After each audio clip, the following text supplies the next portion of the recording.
According to a forthcoming memoir from former White House Press Secretary Sarah Huckabee Sanders, back in 2018, she attended a meeting with Kim Jong-un, Donald Trump, Trump's then Chief of Staff, John Kelly.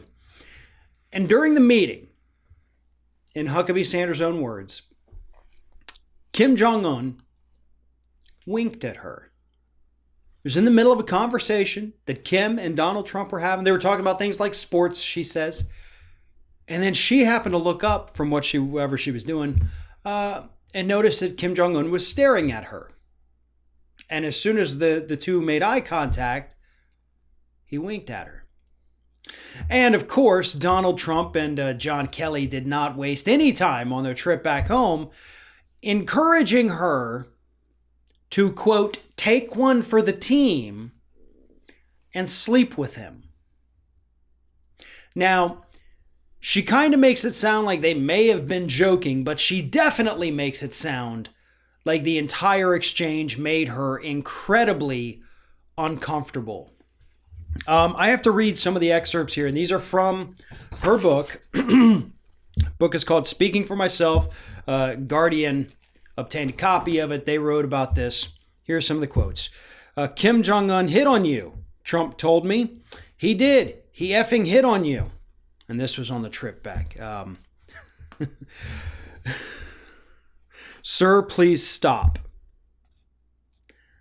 Well, Sarah, that settles it, Trump said. You're going to North Korea and taking one for the team. Your husband and kids will miss you, but you'll be a hero to your country.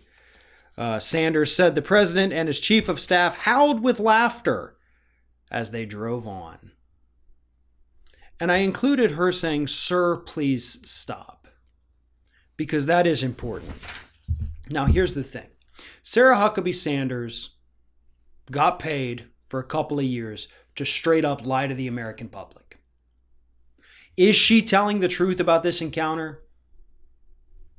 I don't know.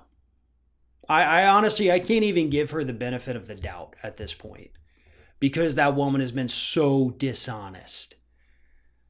But this does, I will say, kind of fall in line with behavior that we have heard of and seen from Donald Trump in the past. So the story is absolutely plausible.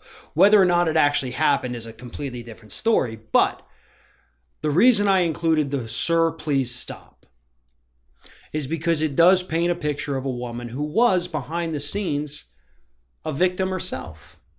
I know she lied to us. She was a horrible person, but she was also treated in a way that no woman should ever have to be treated at any job, anywhere, anytime. You know, talking about her in a sexual way that makes her uncomfortable. That is not acceptable, yet that is clearly what was happening on this drive back to the airfield to go home. They wanted to humiliate her sexually by talking about her being with Kim Jong-un, by talking about him having a crush on her, and by pointing that out, how ridiculous it is that he does. That kind of behavior is inappropriate. It's inappropriate for the average workplace, and it's dang sure inappropriate to be happening with the president and his chief of staff. Again, that is assuming what Sarah Huckabee Sanders is saying did in fact happen. As I mentioned, the problem is we got a whole boy who cried wolf situation right here.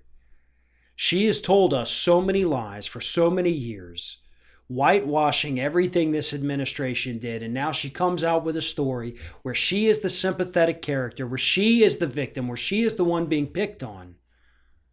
But unfortunately, she destroyed her credibility so much that even though we want to feel sorry for her, we have to question whether or not we're just being duped by a professional liar yet again.